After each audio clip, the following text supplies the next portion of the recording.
A continuación, Radio USEC presenta Palabras Peligrosas, un programa radial que instala la literatura como un arma de desarme, de remesón, de conocimiento y placer.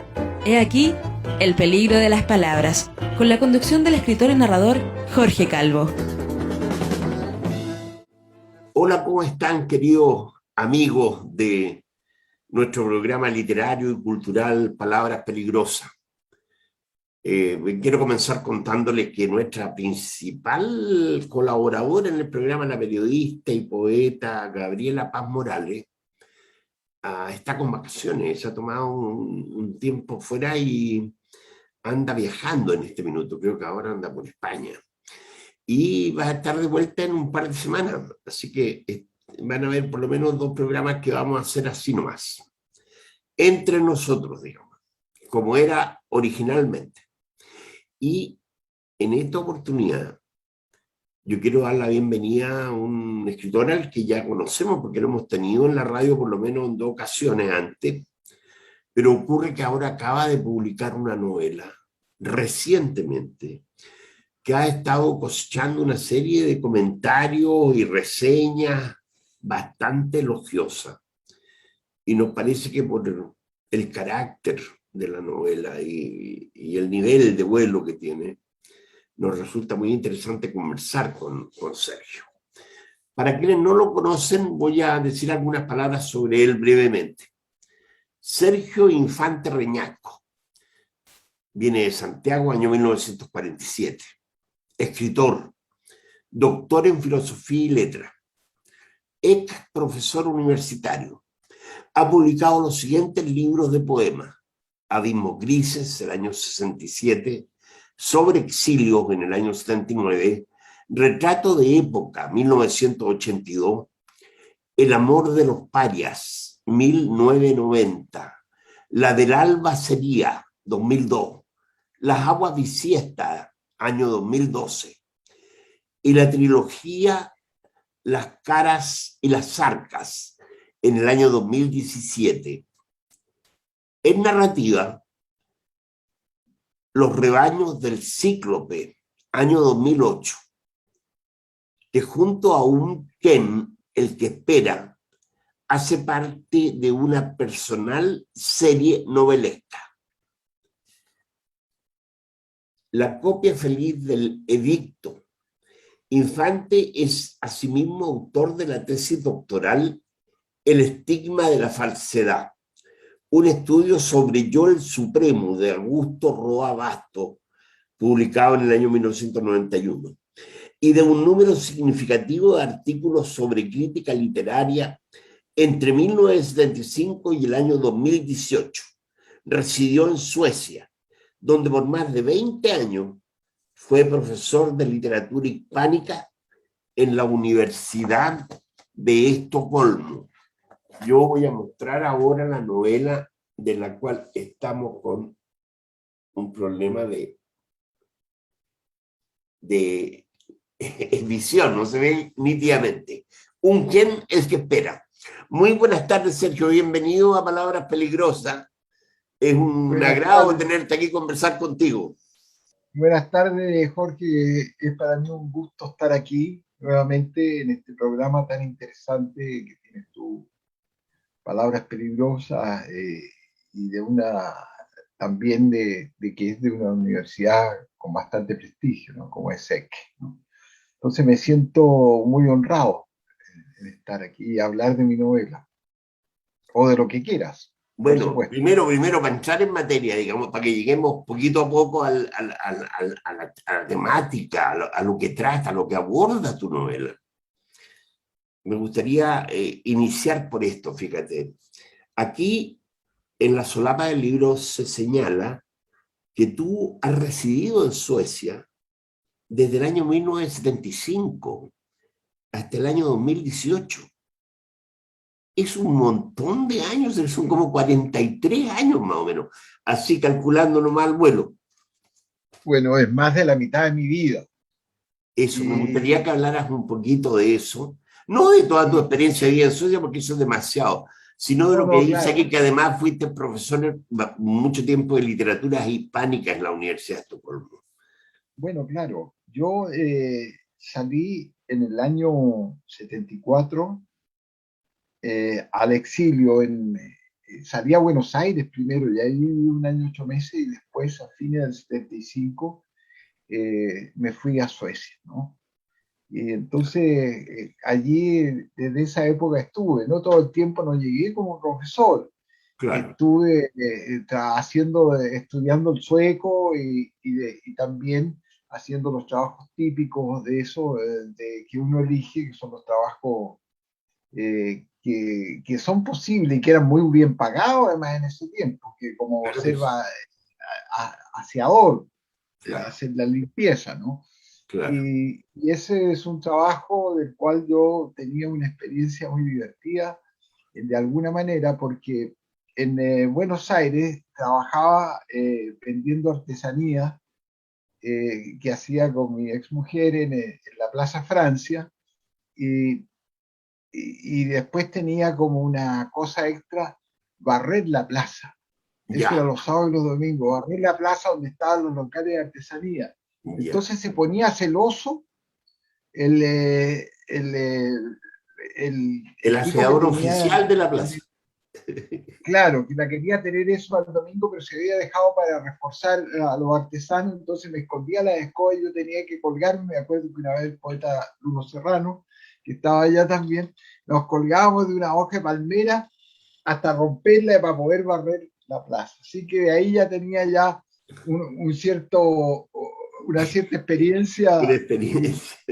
Claro, y tomé este trabajo porque además me consideraba un trabajo muy silencioso que me permitía pensar, ¿no? Y me permitía crear. A veces me daba cuenta que cuando limpiaba, por ejemplo, escuelas, porque yo en una escuela he hecho todos los oficios, he sido estudiante, he sido arrendero, he sido profesor, De todo. eh, de todo, que a veces pasaba por un mismo sitio y estaba con la misma obsesión, que eran las obsesiones de la política, sobre todo de lo que estaba pasando en Chile y de las peleas políticas del exilio y todas esas cosas.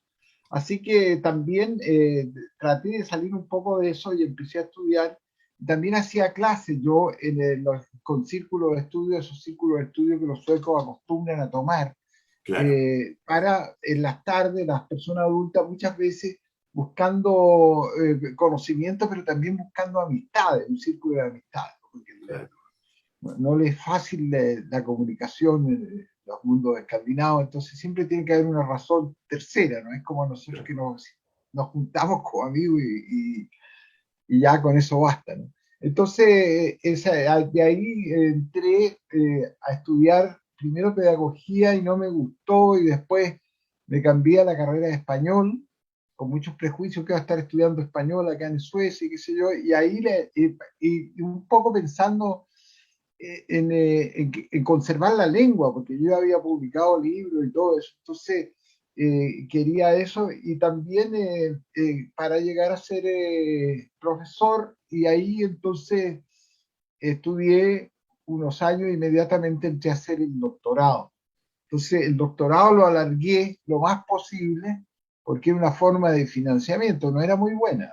Además, una parte era endeudada, después ya tuve ya Era un con sueldo préstamo los de últimos estudio, años. con estudio LEN, claro, Al principio era con préstamo de estudio. claro. Eh, y entonces allí empecé a hacer el doctorado y me empezó a gustar cada vez más, mira, esa materia, y al final se produjo estas cosas paradójicas, ¿no? Que se produce en Suecia una crisis como la que vivimos económica hace un par de años atrás, la crisis de los 90.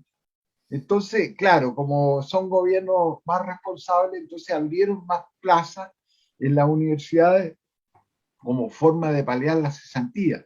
Entonces el español ya era y es todavía una lengua muy popular en Europa, ¿no? Y en el mundo, como para estudiar.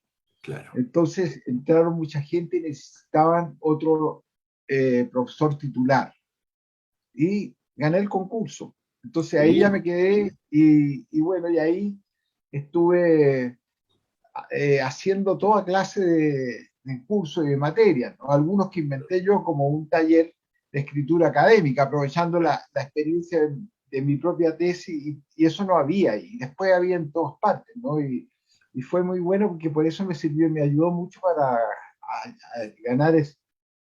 Y entonces después me vi haciendo los cursos de teoría literaria, dejar de hacer un poco los cursos de gramática, porque al principio me metían de todo, y meterme más en la literatura y dirigir tesis doctorales, o sea, eso es lo que alcancé a hacer, ¿no?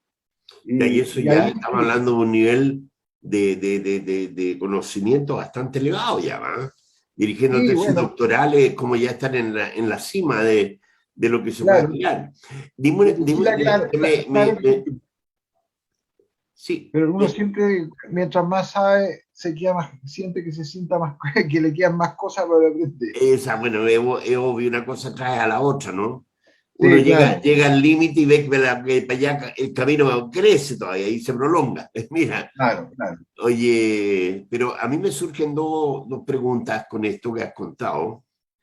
Una es que tú mismo acabas de declarar de que en la medida en que te fuiste metiendo en el estudio ya de la teoría más avanzada de la literatura, también te fuiste enganchando más con la literatura. Bueno, no, en mi proceso eso fue pasarle al...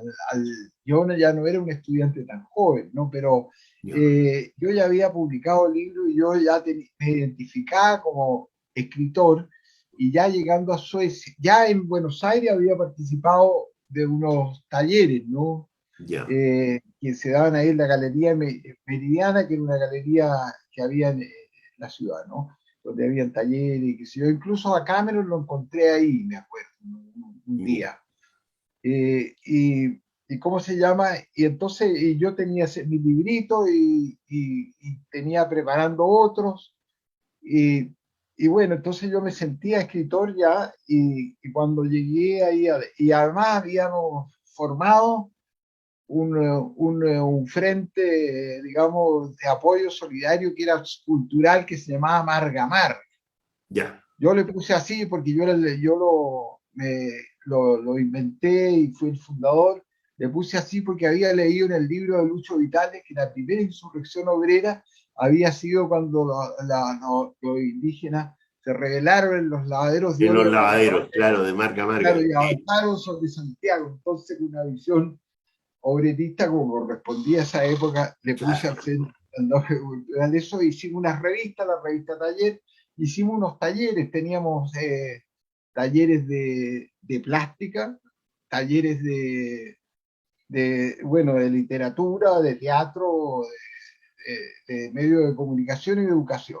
Eso nos duró como duran las cosas en ese tiempo, que duran un par de años y ya se terminan, porque ya, como ya está descrito por ahí por Engels, el exilio así, sí, ¿no? además la situación era bien inestable porque después de Argentina tú tuviste que seguir para Suecia, las cosas Claro, ¿no? cambiaron Esto también ya ahí. en Suecia, ¿no? Esto ya en Suecia, Claro, sí, claro. Entonces, yo cuando, claro, la universidad me sirvió a mí para muchas cosas, para conocer más literatura y sobre todo para conocer, profundizar mucho en el campo de la literatura hispanoamericana y española, ¿no? O sea, la literatura para claro. mí a las lenguas y no a los países, entonces lo veo como un todo con variantes, ¿no?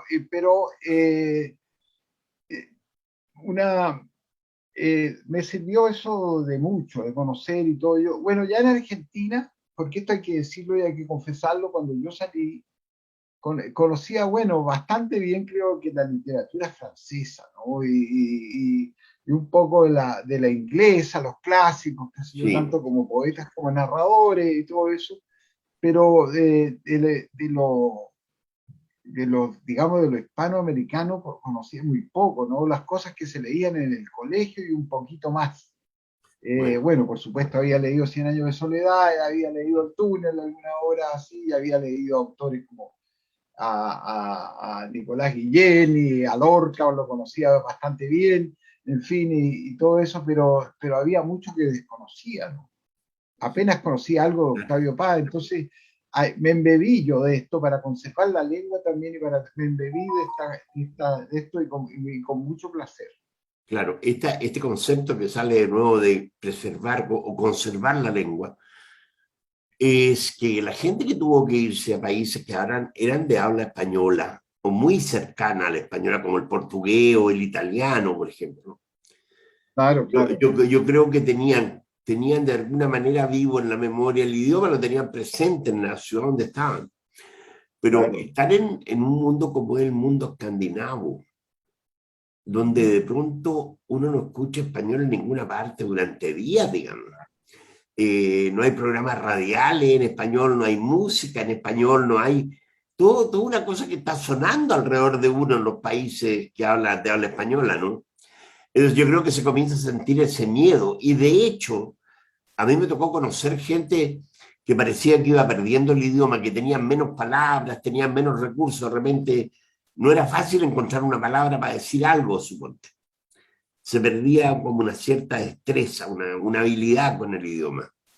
Claro, claro. Y ahí hay también un síntoma que hay que tomar en cuenta y hay que subir y reconocer que nosotros éramos refugiados políticos y veníamos mucho de estar en la política. Y la política tiene se puede dar uno fácilmente cuenta de que el lenguaje de la política es muy pobre, se reduce a muy pocas palabras.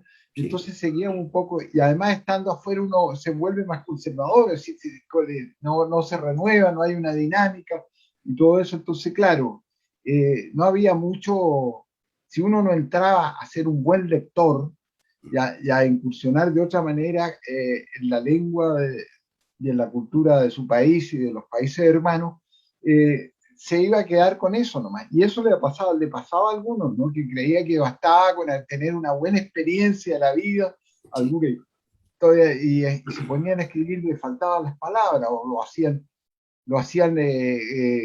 como se produjo también un poco en el país mismo, de esto que se llamó El apagón. los años, el apagón, ¿no? Sí. Que vino como una especie de adanismo, es decir, tratar de Sí, vino inventar una desde cero. contracción, yo diría, una contracción. Claro, claro, pero el adanismo en el sentido de que, no, de que inventar cosas que ya estaban inventadas, ¿no? Claro, Y porque no se conocía, porque no se había leído, entonces estaba claro, como haciendo de la nada, cuando la literatura, él lo ve, él no se hace de la nada.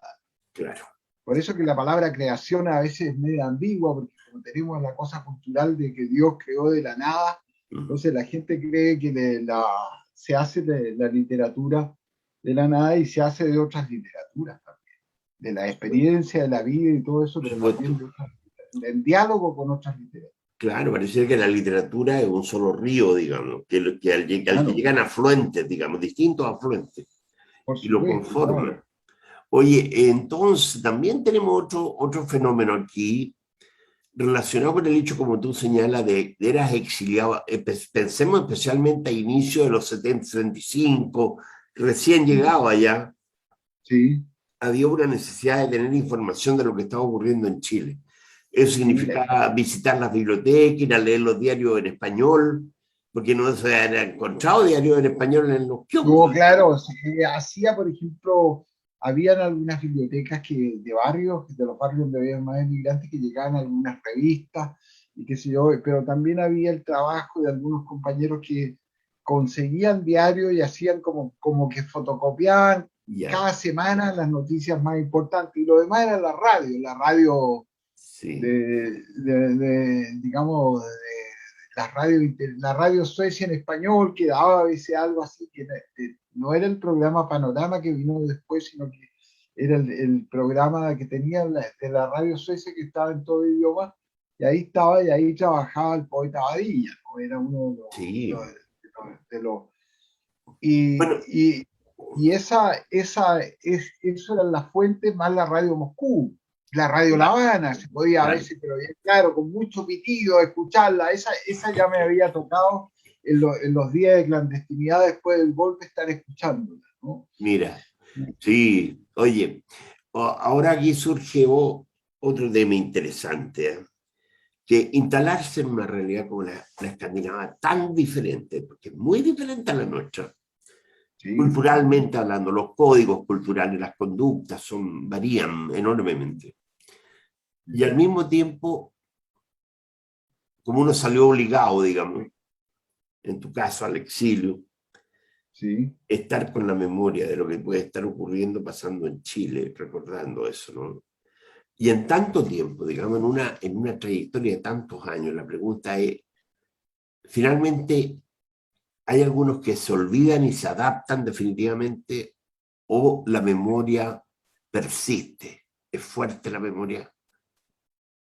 Es- Hay ¿Lucha por gente, mantenerse, por sobrevivir a pesar de estar en una realidad tan distinta y que pasen tantos años, digamos?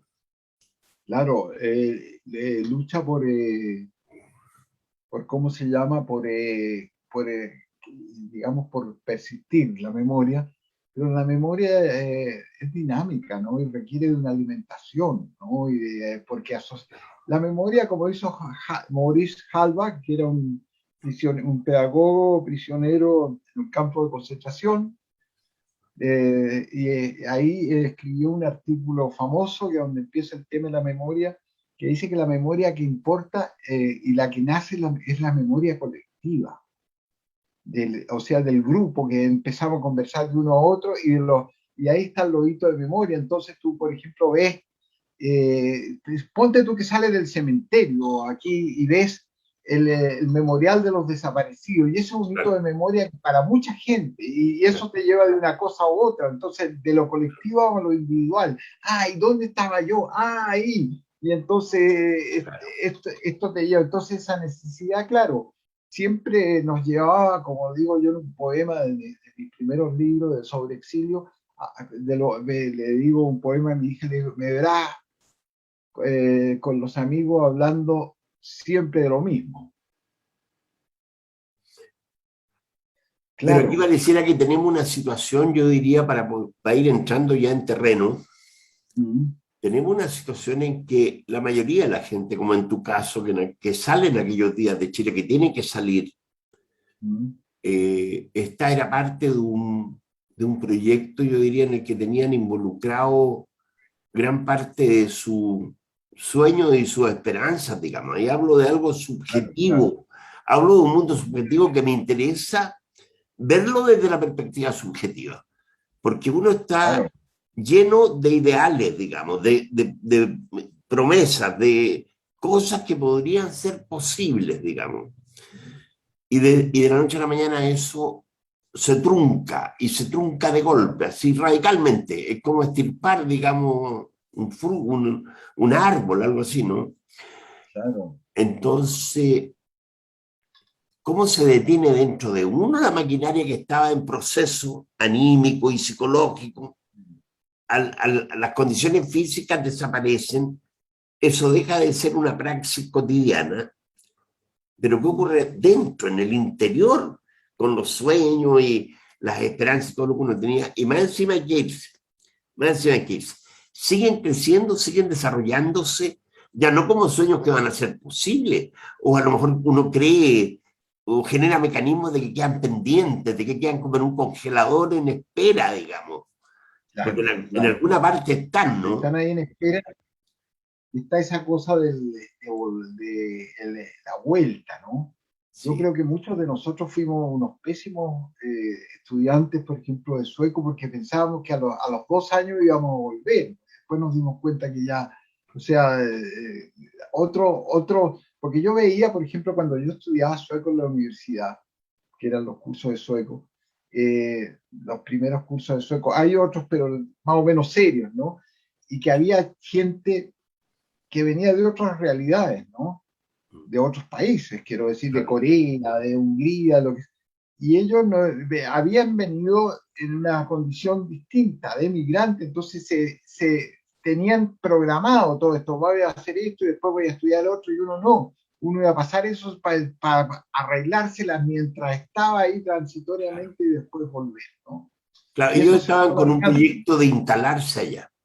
de Mientras que instalarse. en primer tiempo la enorme mayoría de los chilenos estaba pensando en volverse, digamos. Y volver. Iba a sonar en algún momento una campana y iban a partir todo de vuelta. Claro, y se Y hablaba de la pasaron como política 10 negra. años y más antes de que cambiara Ah, ese switch. fíjate que a mí me pasaron como 40. Claro. Claro, y después eso es que es así, ¿no? Y volviendo a la cuestión de la memoria, también estaba el contacto, también teníamos los que una cierta culpabilidad de habernos salvado, ¿no? Y una cierta obligación que era parte nuestra y que desde la política, por lo menos, se hablaba en términos un poco militares, no de retaguardia, éramos la retaguardia, entonces Claro. teníamos que ayudar a sostener y todo lo hacíamos en función de eso, que iba para allá de la vuelta al frente o si hacíamos, por ejemplo, un festival de algo, era para reunir dinero para mandarlo. Y se hicieron bastantes cosas de ese tipo, ¿no? Yo el Sí, primer libro me bastante, y acuerdo que especialmente en los primeros años, en el primer tiempo. sí, el Sí, fue primer muy tiempo, intenso, la primera década especialmente. sí, claro, Y mira, aquí entonces tenemos el hecho de que uno está obligadamente viviendo en un lugar tan extraño donde todo el mundo habla un idioma que uno apurado entiende, tiene que estudiar, sí, tiene que trabajar, pero sin embargo interiormente uno regresa siempre a ese lugar, a ese sitio que está claro, dentro de uno, porque ya no puede ir físicamente al sitio.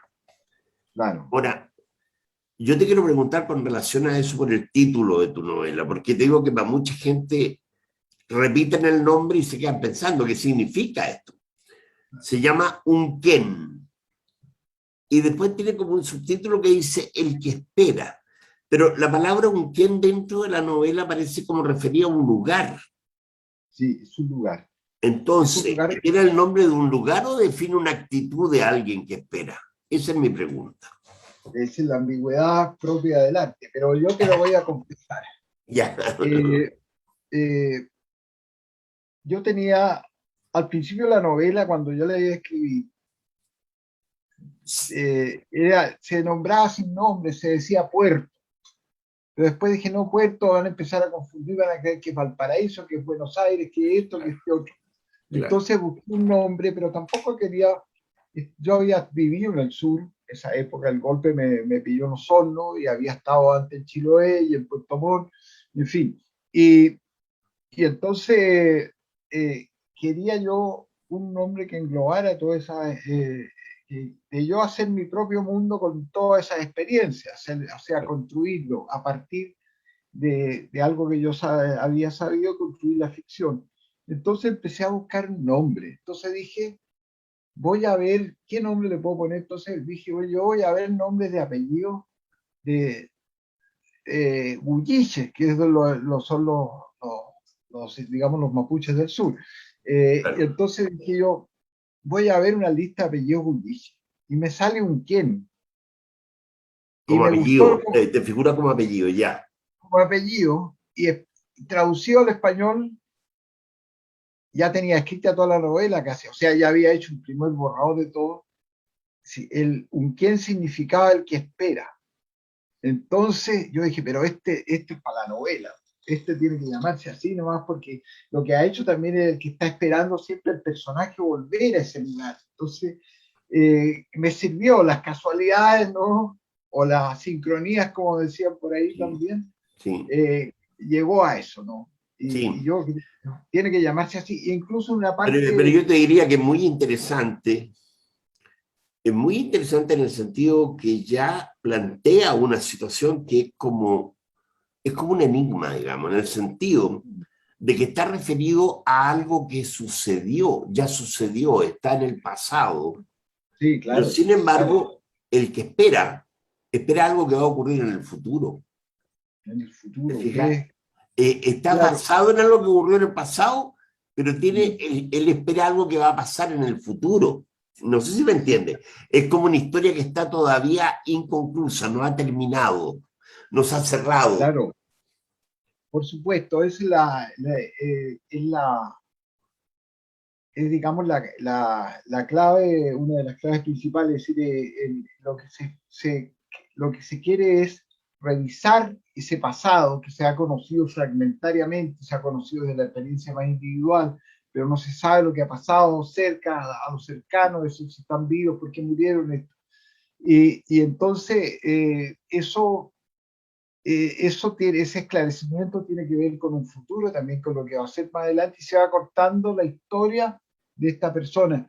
Y esto también tiene una inspiración en algo que tiene que ver con el exilio. Yo en el exilio eh, conocí muchos amigos y muy queridos que se quedaron pegados en el momento, en este momento Literalmente. traumático del golpe y alrededor. Entonces, este personaje también se ha quedado pegado en eso, ¿no? Sí, en cierto Eh, sentido.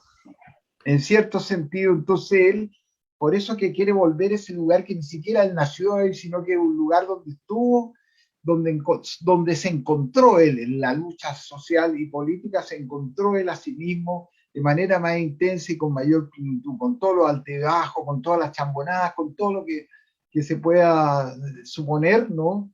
Mm. Eh, y entonces eso es importante para él. Yo tenía un amigo, por ejemplo, que había sido GAP y él andaba siempre en su billetera con una foto donde estaba detrás de Salvador Allende y con mucho orgullo. Entonces, ese tipo de personajes también yo le rindo un homenaje, porque es una manera de ser y de amar, Por supuesto.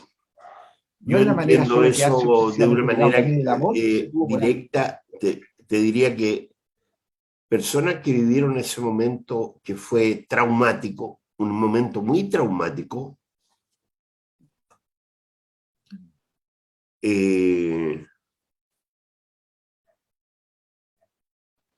es difícil, no es fácil dejar atrás un momento traumático, sigue pegado ahí, queda ¿No? como fijo, Claro, ¿no? Y sobre todo había algo en proceso, había algo desarrollándose y eso se cortó, fue traumático. sí, Y uno queda adentro con la sensación, bueno, de que hay algo inconcluso, que no se puede resolver todavía claro. en la vida, digamos. Entonces es complicado. Y ahí llegamos a este punto, a un que esta novela, en donde brevemente, porque yo no es mi intención contar la novela, porque yo espero que las personas que vean este programa se entusiasmen para leerla, porque hay que vivir la experiencia de leer la novela.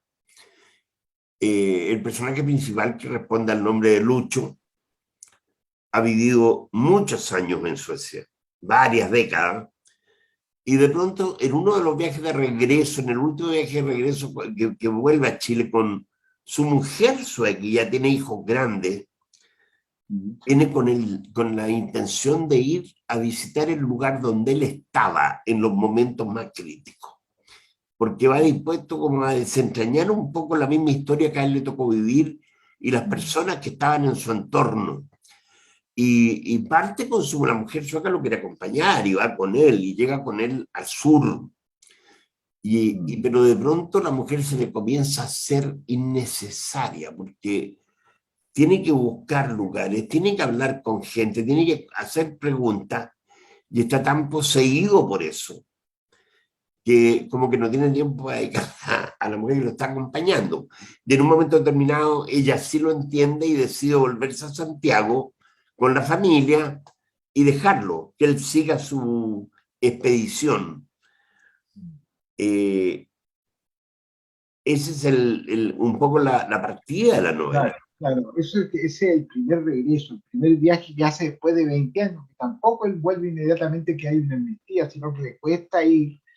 Y eso también refleja un poco hay personas que nunca han vuelto, ¿eh? Hay personas que todavía nunca han vuelto. A mí Y hay este, personas que claro, me han dicho que no van a volver nunca. Algunas personas me lo han dicho, no, yo no voy a nunca, volver. claro. Y este decide en un momento ir, y también es porque ha ido en el exilio enterándose de cosas, de que él eh, y dos amigos más fueron alguna vez dados por muertos y que la madre de uno de sus amigos los empezó a buscar. Eso es una parte de la novela. Sí, Entonces también está la culpabilidad de quienes murieron, porque esos muertos existían, pero no eran ellos. Entonces, quiénes murieron por ellos y cómo ellos se salvaron por un pelo. Y eso es una situación de culpabilidad grande, eso de sobrevivir. ¿Por qué yo? ¿Por qué a mí? claro. Entonces, a lo mejor era para hacer esto, para hacer esta búsqueda, para hacer la indagación, para que alguien contara eso, ¿no?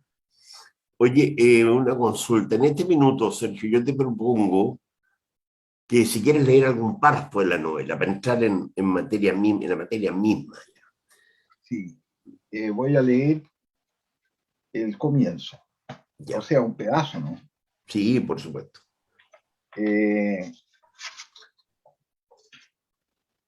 Del capítulo primero, que se llama Primer Regreso. Volví a Unquén después de darle más vueltas a mis días en ese puerto que al mundo. 22 años en Suecia no llenaban ningún mundo. En cambio, mis días de Unquén, si bien apenas sumaban año y medio, no tenían deslindes de tanto enseñorearse en las horas de mayor soledad o en las tertulias monocordes con los pocos amigos que me quedan. Volví a aquella ciudad llamada Unquén en un bus interprovincial y no en el rápido como lo disponía una costumbre adormilada, sentir que los vagones en su avance hacia el sur le arrancaban el sopor a la noche y templaban la espera. En febrero de 1996 ya no llegaban trenes a Unquén. Me había propuesto hacer este tramo del viaje, verdadera razón de mi visita al país, sin compañía alguna, pero la Veri, temiendo que la emoción fuera superior a mi fuerza, se había obstinado en ser mi sombra y luchando contra toda aprensión, prefirió dejar a Gungil y a David Ernesto en la capital con mis padres que abandonarme a mi suerte. Su fidelidad, aunque en ese momento yo la sintiera como un lastre, venía una vez más a desmentir el nefasto vaticinio hecho por Reñasco cuando le anuncié que me casaba con nuestra profesora de sueco. Compadre, el caballo y la mujer de su tierra han de ser. No le aguanté ni el menor de una broma, viejito, y la incipiente amistad con Reñasco empezó a flaquear desde ese día. Basta, y tira y afloja con ese tipo son otra historia. La que aquí se escribe comienza y termina en un quién. Una obsesión, dirán. Puede ser.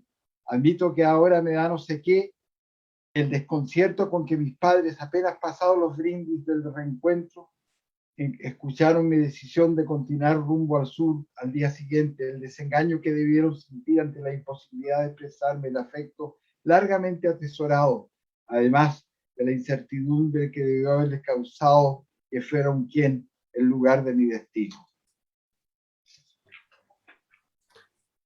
A cualquiera puede parecerle que me pasé de la raya, que después de más de 20 años sin verlos, nada me costaba quedarme los primeros días con los viejos.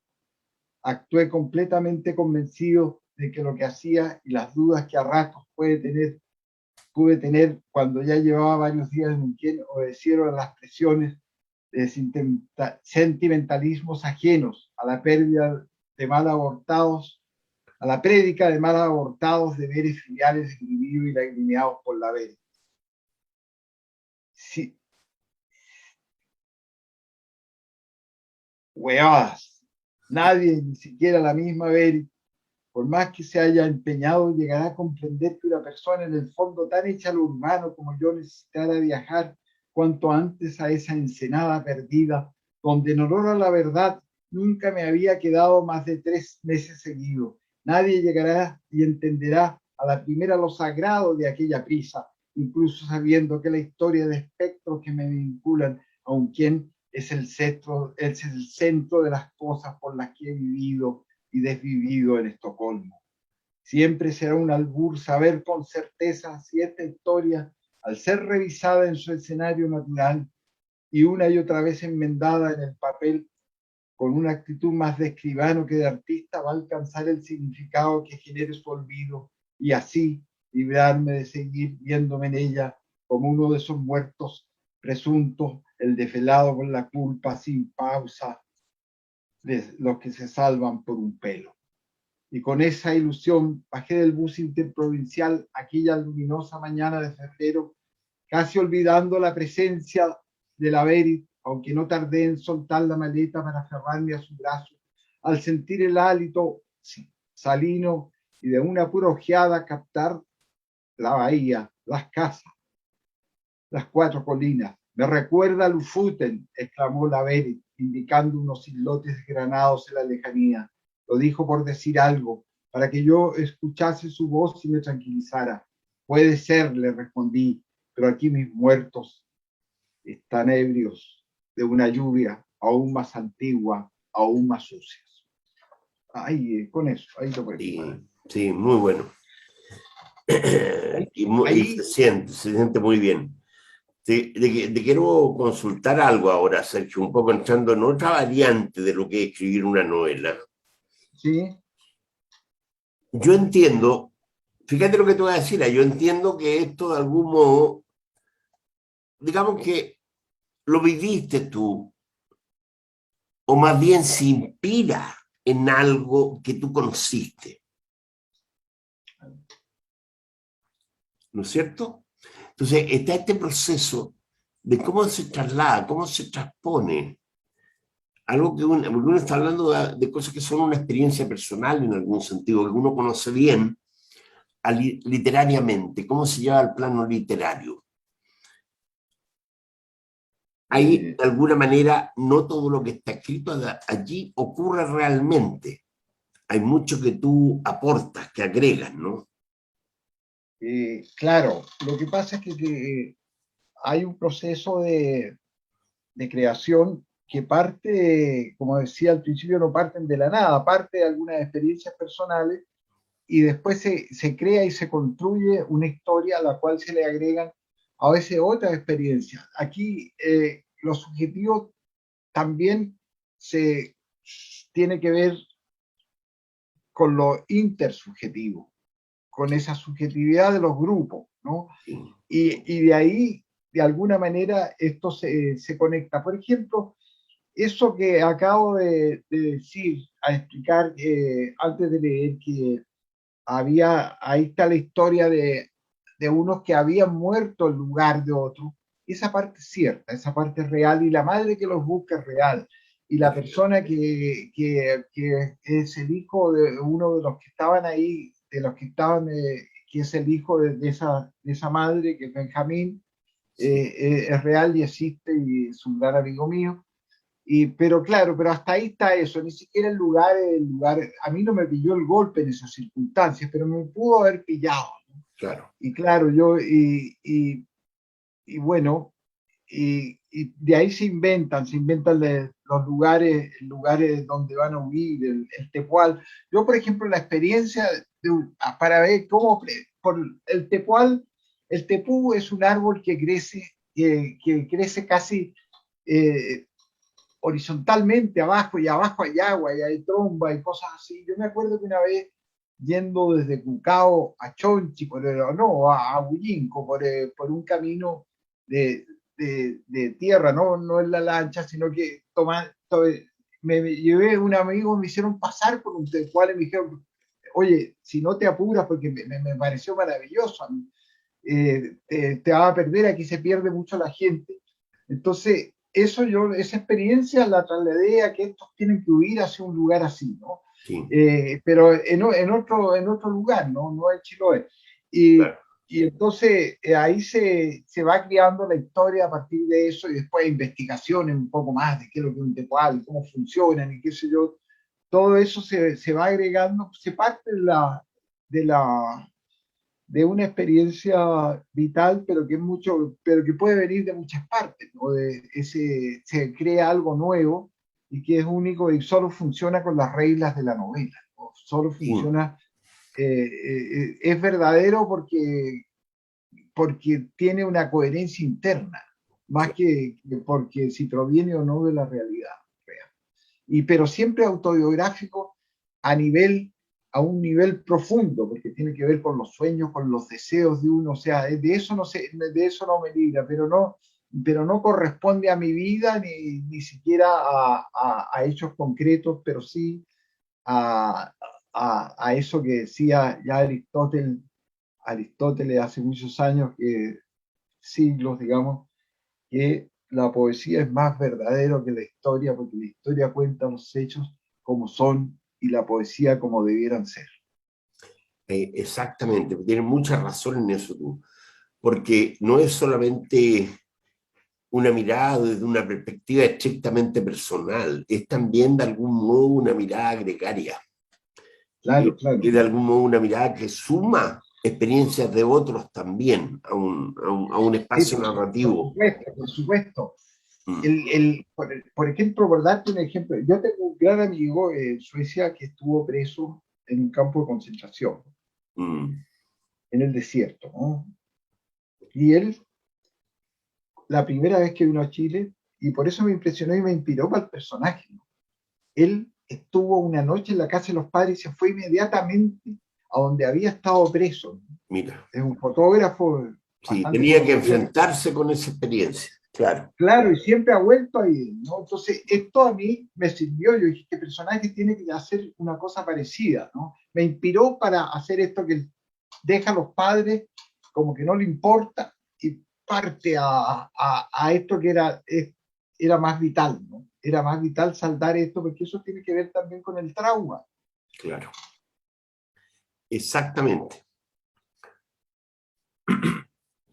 Pero en esta inmersión, en este sumergirse de algún modo a través de la literatura, en ese pasado, de algún modo la mirada al construir aquel mundo va observando detalles a lo mejor que en el momento pudieron haber pasado desapercibidos, ¿no? Y Claro, que por la velocidad con que se viven las cosas en aquel momento. Entonces, es ese reencuentro después físico, cuando vuelve el personaje y regresa ahí, después de 20 años, no sé, sí, la encontrarse primera de el nuevo primer con día el que estuvo con lugar él, y con algunos de los seres, de los que estaban ahí, de los que se quedaron, de los que permanecieron en el lugar. sí, ¿Mm? Está cargado también de un simbolismo, pero también de emocionalidad. También hay una cosa subjetiva potente en ese reencuentro, ¿no? claro que sí, claro que sí. En cada reencuentro y en cada viaje él va encontrando y va agregando cosas. Por ejemplo, en uno de los últimos días, es decir, cuando ya se ha decidido este personaje a vivir en Chile y está ahí, sí, pero sigue viendo esto y sigue escribiendo, entonces se siente sofocado por la represión y sale a caminar y se encuentra con que llega al aeródromo de Tobalaba y se encuentra que ahí hay un pequeño memorial. No, se encuentra y se acuerda de que ahí iba a haber las carreras de auto, ¿no? Porque era a Papín Jara y a todo eso, Claro, a todos los que corrían ahí, ¿no? Barol y todo eso. Entonces, llama a un amigo, que era su amigo de la infancia, y le dice, ¿te acuerdas cuando iba a vivir el amigo? Le dice, oye, pero que tú se ve que has vivido muchos años en Suecia, no sabes que eso se convirtió. Desde ahí salieron los aviones, digamos, que tiraron a la gente de para la caravana en la muerte y después así, para al llevar a la mar. gente al mar. Claro, entonces esa realidad como que le caga la onda de una cosa Sí. que era mucho anterior al golpe, de cuando era adolescente, ¿no? Y eso me pasó a mí cuando ya estaba viendo la novela, agregué eso porque me pasó así, yo andaba buscando una oficina de FONASA y me dijeron que por ahí había una y me fui caminando de la estación de Castillo Velasco, me fui caminando por ahí para allá y llegué a Aeródromo y viví el memorial y me acordé de que íbamos a ver ahí con los amigos del barrio, ahí las carreras de auto y todo eso, y veo esto y chuta, esto le va a pasar a mi personaje también. No sé. Claro, hay en el personaje, en Lucho, también hay una escisión, digamos. Yo diría que es un personaje que está como separado en dos seres, digamos, en un sentido de que él era en aquel momento en que de su juventud era un muchacho, digamos, comprometido con el proceso que se vivía y fuertemente metido, digamos, al punto de que lo tildaban de revolucionario, qué sé yo, y tenía todo, coincidían en él todas esas búsquedas. Pero al mismo tiempo, él venía de una buena familia del barrio alto de Santiago de la Reina, de un lugar así, tenía un padre juez, que decía, mire, este niñito es lo que anda metido, más o menos. O sea, Claro, claro, es que eso también también, hay un pasado que tiene dos caras, digamos, en eso, ¿no? claro, claro, claro. eso, el pasado, yo no elegí a mi padre, porque mi padre no era juez, era un empleado de la Compañía de Distribuidora Nacional, era un vendedor, y, y- y- pero elegí este juez, que además era masón, porque esa raíz la tienen muchos compañeros, digamos, de la izquierda revolucionaria que fueron grandes dirigentes. Entonces dije, bueno, esto tiene que ver un poco, que cómo se Sí, pasa de esta idea del padre, que era un hombre culto, bien así, pero con y con una madre más conservadora y más apitucadita, por decirlo así, ¿no? Y, y entonces elegí eso pensando que era como un prototipo también, un elemento que de alguna manera representa a personas muy que tuvieron papeles importantes, ¿no? sí. En esos procesos. Bueno, Esa te tengo ruptura, que comentar, Sergio, que en esto el tiempo pasa volando y estamos sobre sí, la ya lo hora. veo, ya que ya no hemos, Entonces, te quiero pedir si puedes leer un parrafito de cierre, algo así, y después iríamos terminando, digamos. claro, claro, ¿Mm? claro. Voy a leer algún párrafo cortito.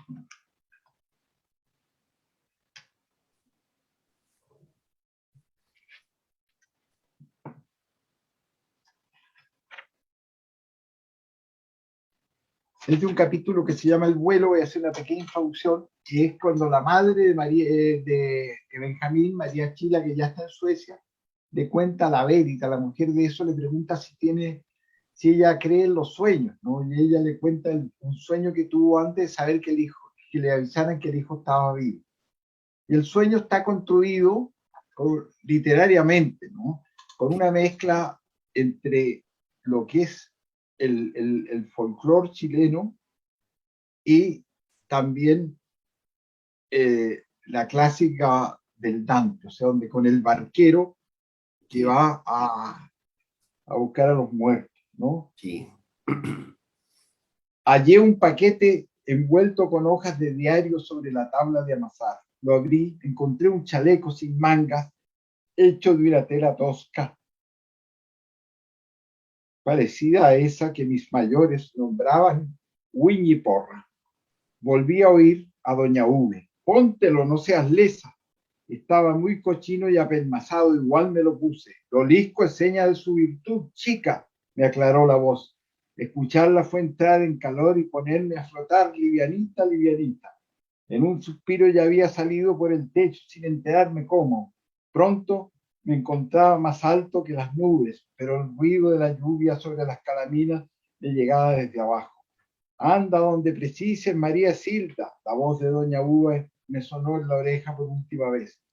No alcanzaba a pensar a dónde quería ir cuando me hallé en la orilla de un estero en que jamás había estado. En la playa había dos hombres y una mujer que gritaban pidiendo balseo. Me acerqué y vi que los tres estaban cubiertos con unos ponchos cenicientos que le llegaban hasta los tobillos. Debían sufrir del mismo mal. Se veían recontra pálidos y a la altura del pecho les salía una luz de lucha por unas roturas. Les pude ver la cara cuando apareció por entre la niebla el chalupón que les daría balseo hasta la otra orilla. Porque los tres al mismo tiempo miraron hacia atrás como despidiéndose de alguien. Yo me movía con meneos livianos y veloces. El chaleco me los prestaba sacados quién sabe cómo. No podría asegurar que esas personas me hayan visto, ya que ni caso me hicieron cuando atiné a saludarme. La barca estaba casi llegando a la orilla cuando la mujer, que era muy joven, movió la cabeza como arrepentida de haber pedido que la llevaran y trató de arrancar y esconderse en medio de unos olivillos. Por ahí avanzó un poco. No precisaba hacerles el quite a los troncos. Entraba en ellos del modo en que entraría la niebla en la espesura de una humareda, digo yo. Los hombres la sacaron de ahí llevándola al chalupón, la tironeaban suavecito y le iban haciendo muchos gestos de consuelo. La barca ya había llegado y su único tripulante, un viejo de barba blanca envuelto en un poncho tirillento, las había arrastrado hasta la arena misma. La había arrastrado hasta la arena misma. ¿Dónde esconderá la fuerza un hombre tan entrado en años y tan flaco, sino en las mañas que le brotan? A la costumbre me pregunté, cuando lo vi poner con una pura mano izquierda el tablón donde subiría la gente. Por la derecha la tenía en lo alto, sosteniendo el chonchón con que se alumbraba. Un atado de huesos sujetos por la sarna y el piñén era esa mano. No me daba mucha confianza ese barquero, no me atreví a acercarme a él, a buenas a primeras. Podía imaginar que yo estaría con los que se iban a hacer el viaje más allá de la niebla, en un pizca de ganas que tenía yo para eso. De todas maneras, pensando en el Benja, me acerqué cuando los otros habían subido y él se agachaba para retirar el tablón. Oiga, alcancé a decirle, se alzó y me puso el chonchón cerca de la cara, creí que me la quemaría. Su luz arrancaba unos destellos tremendos, pero no quemaba ni olía esa laya de carburo. Falta para su viaje, dijo mirándome a los ojos que llameaban aún más que su bendita linterna, y volvió a su faena. Espere, mire esta foto, ¿lo ha visto acaso? Es el Benja, mi hijo. La voz me salió como enredada en borbotones de agua espumosa. Alzó su luz y miró la fotografía con detención, que a mí me pareció una eternidad. Por fin dijo, me parece mucho que no ha pasado. Y de los que por voluntad propia cruzan a nado, uno siempre se entera. En cuanto hacen pie en la otra orilla, se ponen raros porque no se hallan. No se meten con nadie y andan hablándose solos, encaramados en las rocas, aguaitando incansablemente hacia el punto en la niebla por donde creyeron entrar. Pero en la niebla, usted sabe, es corrediza. No vuelva por acá todavía, doña, pierde su tiempo. Lanzó el tablón sobre la proa y empujó el chalupón hasta ponerlo a flote. No quise ni mirarlo cuando se perdió entre la niebla. Buscando a sus muertos. Y claro, eso parece ser una especie de constante grande en la literatura latinoamericana. Esa novelística, esa narrativa épica hecha sobre una gran épica, en donde con esa frase que tú también conoces, viniendo para Comala. Sí, claro, claro. Está toda la literatura latinoamericana grande haciendo ese mismo viaje, y este oficio, pareciera que es el oficio de la literatura, el oficio de la memoria. El oficio de la memoria. Cuéntame, Sergio, ¿encuentra lo que espera el hombre que espera, el que espera? ¿Encuentra lo que espera? Bueno, encuentra forma fragmentaria y qué sé yo, y sigue hasta el final, ¿no? O todavía espera. Todavía espera, pero claro, después está bueno que está la novela, ¿no? Como parte está la escritura, porque él alguna vez tuvo la sesión de la poesía y habla y escribe y reescribe esto constantemente. Entonces está el trabajo de la literatura. También hay un tema aquí, ya que tú nombrabas a los latinoamericanos, que es muy propio de la literatura latinoamericana, que es la pérdida del paraíso. Sí. Sí. El paraíso era aquí ese momento que como generación vivimos. Claro, un momento que fue la plenitud, el momento de la plenitud, el momento más intenso. Claro que fue el gobierno de la unidad popular y la esperanza. Eso es el paraíso que perdimos. Sí. Es decir, porque en eso creíamos. Con eso, como me dijo a mí una vez una doctora argentina, ustedes los chilenos estuvieron a punto de tocar el cielo con las manos. Sí. Entonces teníamos esa ilusión.